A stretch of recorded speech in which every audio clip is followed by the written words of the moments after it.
দুইটা ভয়ঙ্কর পাপের কথা বলে দেই। এই দুইটা পাপে যারা আসক্ত হয়ে আছে তারা তওবা করে ফিরে আসলে পরেও সারা জীবন তাদেরকে এটা সাফার করতে হবে।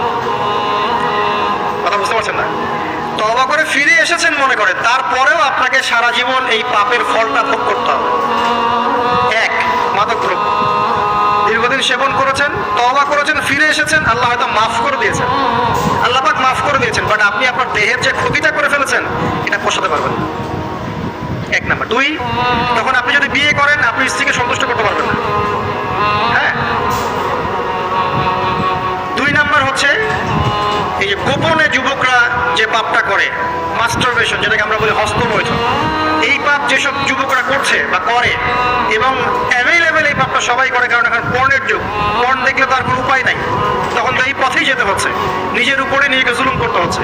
যারা হস্তমৈথুন অভ্যস্ত হয়ে গেছে এরা